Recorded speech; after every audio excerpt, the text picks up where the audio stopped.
Welcome to the Conscious Living Podcast, conversations to educate, empower, and enlighten our world. An uplifting and inspiring series of conversations and talks with your host, Jackie Woodside. We are educating minds, empowering lives, and enlightening souls to create a world where love prevails. In this engaging podcast, we deliver exciting, positive, transformative talks and teachings designed to elevate your life. Now, let's join our host, Jackie Woodside, for this week's session. Hi, everybody. Jackie Woodside here with another episode of the Conscious Living Podcast. I'm so glad that you continue to show up and deepen your thinking with me as we keep moving into this series of dialogues and talks about what it means to live life more consciously. So thank you for being here with us. And today I'm just super excited to have a dear friend and colleague of mine join us, someone who we have shared our children with, shared our school community with one another, and also we support one another and go back and forth professionally as well. Moran is an expert about helping particularly moms with busy lives, but with people in general, how to plan and simplify life.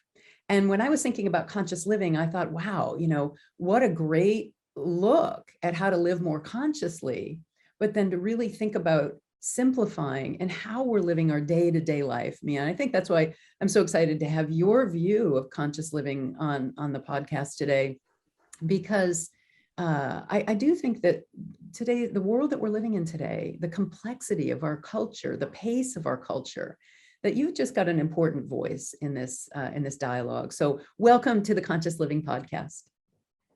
Oh my gosh, thank you so much for having me. It's such an honor to be here. Yeah, awesome. So let's begin. Just, tell us a little bit. Of course, I know a bit of your journey. I remember when you first started, when you wrote the Flow Planner, and then you wrote your book, PlanSimple Meals. I remember that whole journey with you. Yeah. Our listeners don't know you as well. So say a little bit about, your life, your profession, your kids. There's so much that you've got going on. Absolutely. So it all actually, so it's flip-flopped, the book and the planner. So basically what happened was I'm a designer by trade. I've always been an entrepreneur, but I owned a design company, and I loved that. It was really good. And while I had that company, I had 3 kids. So it was this point where I had 3 kids, pretty much, I think they were under the age of 5 at this point. And I just remember this very specific day when I kind of glanced across at my desk at this stack of coffee cups and was like, whoa, first of all, how have I been to Starbucks this many times today? Like, what does that say about me? And like, I always thought that caffeine was supposed to give you energy, and I'm freaking tired. And, I think it was like 2:45. Right. And so I was like, what is going on? And, really I had checked off all the boxes that the external world had told me at that point, had told me I should want. Like, not only did I have these 3 beautiful kids, and I was married to somebody I met in high school, and we had bought an apartment, like all of it was just really dreamy. And yet I was really tired. Yeah. And so that was kind of my draw a line in the sand moment where I was like, there has got to be something I'm missing if this didn't bring me the joy I thought it would.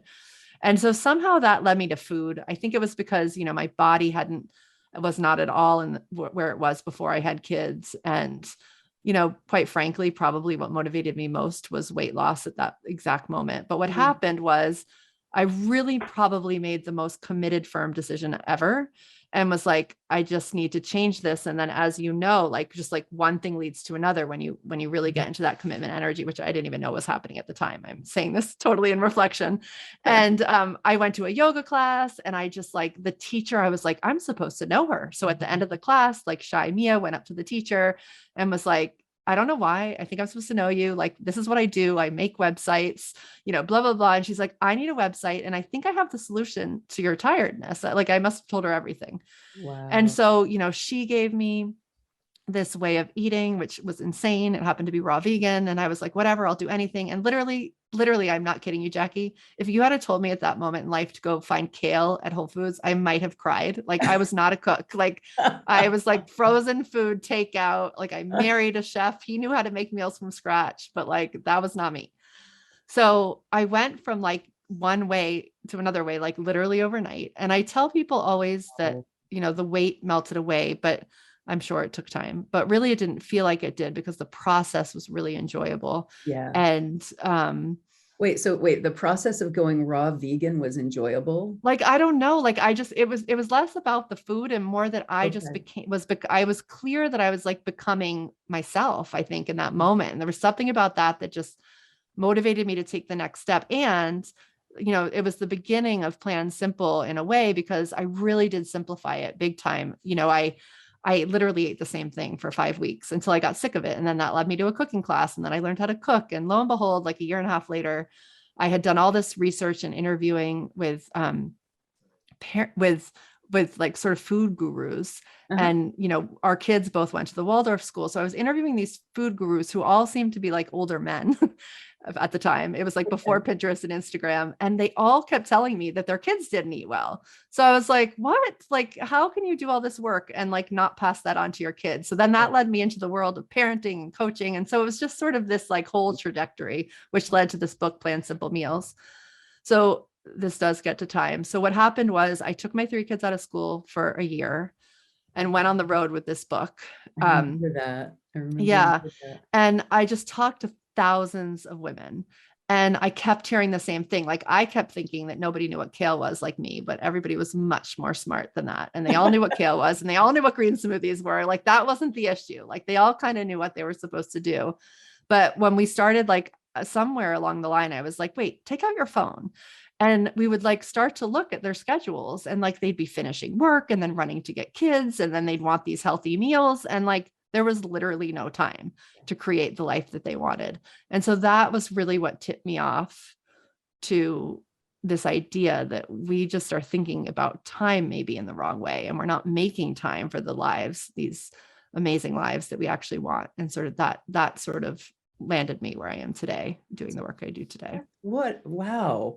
That sounds like a divinely led and inspired Yeah. process. It really does. Absolutely. And, in hindsight, like my brother called me one day and was laughing, and he was like, you used to always make calendars, like always, like you would, so that's this thing that's always been there. It's just sometimes we don't see it until we need to see it. Oh, so great. So I'm so curious about both things. You and I both wrote books on time, your Flow Planner and my Coming to Chaos book, which I remember you were excited about. So we're of two minds about that. So I really want to hear about, what does flow planning mean, and what are the tenets of that? And how does that relate? How does that support people in living more consciously?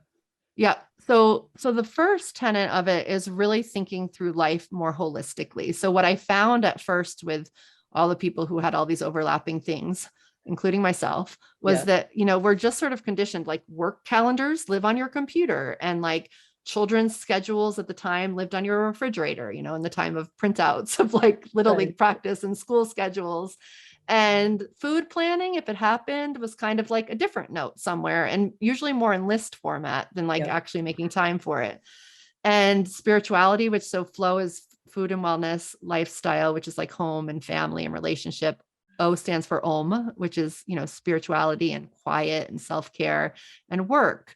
And, I definitely at the beginning wasn't making time for quiet and self-care and connecting with my higher self and all that. And so really looking at all those things and what our future self most wants us to really be leaning into in those 4 areas. So that's what flow stands for, is like really thinking about goals in those 4 areas at any given time. And then what we do is we sort of flow it forward. So it has a secondary meaning of like, if this is going to be what I want for the next 90 days, okay, great. How do I bring that forward into a month and into a week and into a day? And it's very repetitive. So some people are like, are you trying to make me a robot? But really it's about recommitting, because I found that what happened is when I did big things, I really needed to, I needed to commit to myself so I would make it through all those obstacles that kept showing up and really see the good in what I had initially decided. And so that's kind of the process in a nutshell. And I always love to say, because at first planning really felt like it came into conflict with my desire to really want to live in the now and be present.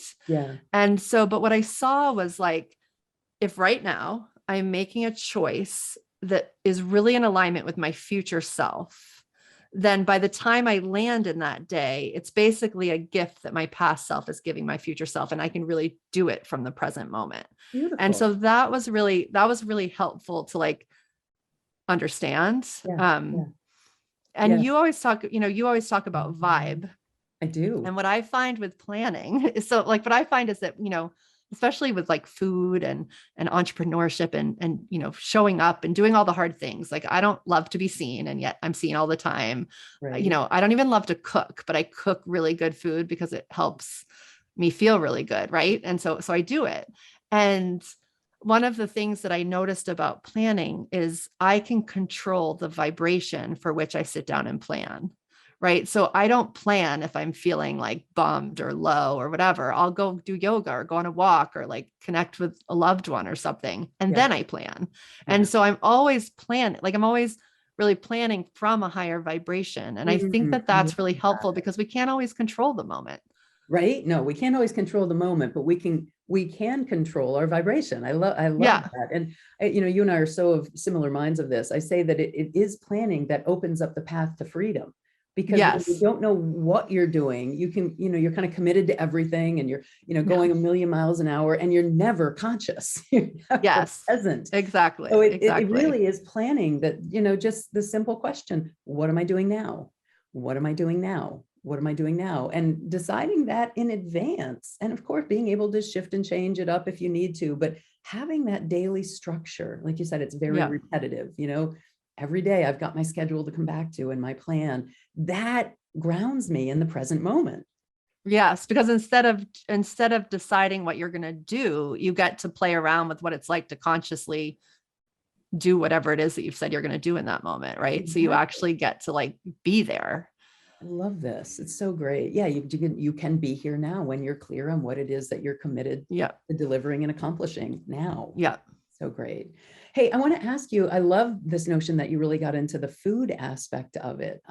Definitely a process, an emerging skill for me. I am vegetarian, as you know. I don't eat vegan. I have gone through a raw vegan phase, but didn't. I do not do that anymore. Just FYI. That was 12 years ago, and I held it for a minute, and then it was not what I did. I think I did about 6 months, and it was great. I felt great, amazing. And it's you have to be really committed and skilled to do that. So, but I'm curious. So how does food and meals, like that whole area of well-being, how does that fit into your notion of conscious living? Yeah. So in a couple of ways. So for myself, I find that, it really is almost foundational. So in my initial experience of changing my food 12 years ago, sometimes I didn't always talk about this piece at first, but, there was a release of weight, but there was also like a healing of so many things, some that I didn't even know were wrong with me. I just took medicine for all the time. Right. And I haven't taken any of that medicine in 12 years. And sometimes I describe that whole time as it literally felt like I had gone to like 10 years of therapy in like a week. Like I had solved that many issues. Like I just felt just by lighter and happier. Yeah. I just felt so much lighter and happier and like in my body. And from there, I felt like I could get more grounded, and I was more connected to source and what was coming through me. Like I could envision myself as the tree, literally. Whereas I felt like I was always floating before that. Like there was just a fog that I couldn't access that way. I mean, it's funny because since then I do work with a lot of, spiritual teachers who will say a lot that they use food sometimes when it's just too much, like it's too much to connect in that way. And so they know too, that it's like a portal to more clarity. So I just find that it can really support living consciously, as well as the practice of, I think, showing up to food, and being discerning about what makes you feel well, all of that can also obviously lift your vibe, but is also a practice of living like it's like money. You talk about money all the time. Following through on food is also a way to it's a very tangible way to show consciousness. Absolutely. as we're living. So I think that's one of the reasons why I gravitated toward it. And then the other piece is that if you're in a household, and you're wanting to pass on consciousness, which is something that was really important to me, was that, it was just an opportunity to pause and to like sit down and to be connected to each other and to food, and in a way that I could see how the world was going so fast that it would be easy not to do that. Right. So, and it's funny because in the past 2 years, I've actually encountered a lot of issues with children. And I thought like at the beginning, I thought I had done something really wrong, but in the end, family dinner really helped us. It really grounded us. It really served a purpose of consciousness. So I really believe in like that sitting down. And if you're by yourself, it's the same thing. Like if we're by ourselves, we think we can walk around running, like eat running, but really sitting down and being conscious with the food that's going in your body is just, I just think How it's a did it great impact your practice. family? You said that family dinners, something like saved your family. Yeah. So it's funny. So my daughter during COVID had somewhat of a mental health crisis of sorts, and dinner was really My hard. son did as well. I think Yeah. most teenagers during COVID, right? I think we can Yeah, it all was relate to hard. that. It It was was hard. hard. It Yeah. was hard. And it really I made just me want to affirm that for question. you, that, Yeah. you weren't alone in that. My son did as well. Yeah. Yeah, 100%. And part at the beginning, I sort of questioned, like, I thought that a lot of what I was doing was solving for that. So at some point it was very humbling, and that like, actually, I can't control who my children are going to become, Right? like this, Right. there's a lot of factors to Bummer. that. Yeah. And this practice, because really, I think like rituals and practice can really, help us to live more consciously, because they really, ground us in rhythm. And so at first it was very hard to be at dinner, but as I really used that as a nurturing practice and a way to show up to each other, even when things felt hard, it really became a way that got her to her strongest self very quickly. I got lots of comments from everybody on our quote unquote team that they had never seen something happen so quickly. And I really do attribute a lot of that to this practice of sitting down for dinner and having that as just a real pillar to the day. Nice. Wonderful. Yeah. Wonderful. Yeah. So it's not easy. It is way easier to just grab something quick. Absolutely. So how, like practically, how do you make it work to be engaged in healthful meals, and what do you actually do? Yeah, well, it's interesting because a lot of it is about just getting really conscious and honest about what else is happening, and so all the things, because I think a lot of times, especially in the situation where people just weren't making enough time to sit down, it's really getting clear and conscious about, what season are you in? And that might be that you're in a busy season for work, or that it's, summer and the days are longer, or it might be that you're in a certain hormonal season, or a certain season of little kids versus adult teens. Like we go through all these different seasons in our life. And sometimes we hold on, I think, to the practices of a different season. So it's like, really, what does it look like? Where are you? Like, what do you need to be eating? When do you need to be eating? What works best? Like with all the things that you're balancing, and plan for that. Which I think is something that we, it's hard because we go to the grocery store and we see, 1,000 covers of what it should be like. It should only take 5 minutes, and it should look like this. It should be this beautiful thing. And for most of us, that's enough to get us out of our high vibe, because we're like, mine doesn't look like that. And it certainly doesn't take me 5 minutes, but, so one of the tricks that I find is really important in planning is, when I plan a meal, like, does it really work with that day? Do I really have the time to make it? And when my kids were littler, there was a day they got out of school early, and I always made that the day that I would let them like be around and help, and I might make something harder. But then there were certain days when everybody had things after school, work was harder, my husband wasn't coming home till late. And on those days, I like made sure it was something I made on Sunday or could make really quickly. And so just matching up the things as they make sense. So I think is really helpful. Cooking ahead of time, like you might cook on Sunday and then use leftovers. Just anything. Like, it's interesting, like cooking can be really traumatic for people. Like the idea that we have to make meals it's, you know, again, it's like, it's sort of like money and sex. It's like the thing that we think we're supposed to know how to do perfectly, yet many of us weren't really taught. knows how to do it. Yeah. Yeah. Like, it's just like, oh, all of a sudden I'm a mom. I should know how to make 3 meals a day and Right. pack lunches And have them be and like, healthy and make and sure have them be kids love healthy. them. Yeah. Yeah. And so it's like back to your work. It's like the most impactful thing is, how can I make this a little easier so that I can stay in my full vibe, you know, like, so that I can really be high energy and high vibe in the process of cooking or in the process of eating with my kids. Yeah. Cause like some of us, you know, by the time we're sitting at the table, we're so depleted that if a kid doesn't like something, we will literally like, you know, what do you mean you don't like it? Like, that is not even okay right now. It is. It can be but tough, we can control that. I love what you're saying. And this is so counterintuitive, but so deeply true, that planning and preparation are huge keys to living consciously in the moment. Yes. You know, it's not just like in the moment. Like if you're just in the moment about food, chances are you're going to grab something quick and less healthy, or you're going to go out, or you're going to order takeout. But, you know, if you stop, and for us, it's on Sundays. I do a lot of cooking on Sundays, and then I just kind of use that food throughout the week and might supplement it here and there with other things. But, you know, in the culture that we're living in, where everything is quick and dirty and fast, and that food that is quick, dirty, and fast is not healthy, processed foods. You know, if you're going to have a commitment to consciously eating real food that is your mind and body, you know, chances, and you don't want to just live on salad, and chances are you really have to stop and think at some point, like, what is this week going to look like? So I love that you incorporate that as part of your teaching. And even if a week sounds overwhelming, I think even like the night before, but it's just okay enough in advance. On weekends, because then I can like kind of handle it for the whole week.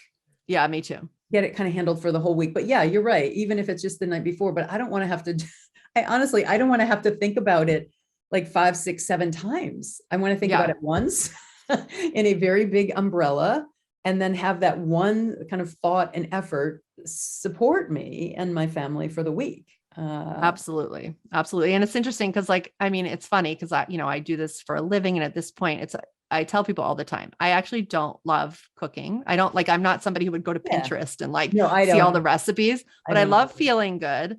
And I've actually like the process of making dinner and making food has become quite meditative and nice for me. Like, it's like it is a high vibe activity for me at this point, even though I don't love doing it. I've like, I've made it fit into my day in a way that makes sense. Another thing that we tend to do is like, so we'll set aside 20 minutes to make a 45-minute meal. And so we always feel like we're always overwhelmed because we're like going against time. So I just have this hour. I usually don't make things that take an hour, but it always feels like 5 minutes because I actually have enough time. Nice. And, I've figured out how, like, when the kids were one age, they would come into the kitchen and do homework, or I would play music, or I would listen to a podcast, like just something to like really lift my vibe and have it be an actual good experience. And I just feel like it's it's not something to be solved. It's just like money and all the things that are hard. Like, it's a spiral effect, right? So like, for example, I think in my head, subconsciously, I always thought that one day I wouldn't have to plan. Like, it would just be fine. And I would be the most mindful eater in the whole wide world. And there was a point where that kind of worked. And then I hit my late 40 hormonal cycle.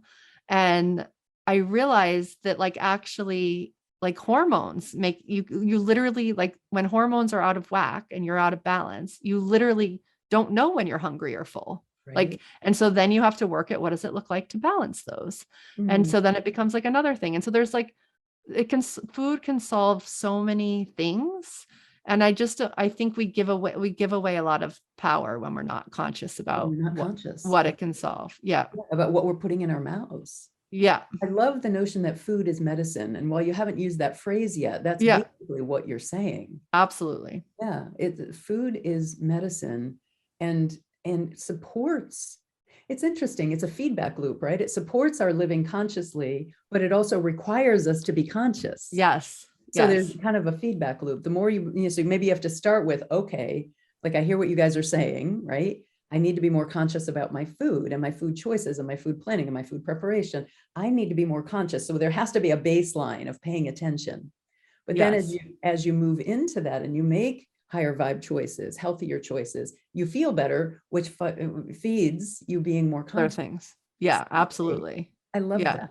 I love that. I so value and appreciate your work, Mia. And I've been so impressed with how much the community you've created and the work that you've done around this Oh, sense of thank you. flow. I mean, you don't call it this in your branding, but you really are an expert in conscious living. That is what you are teaching people of, how to be more conscious in the day-to-day minutia of their lives. And I just think it's such a practical message and such an important message.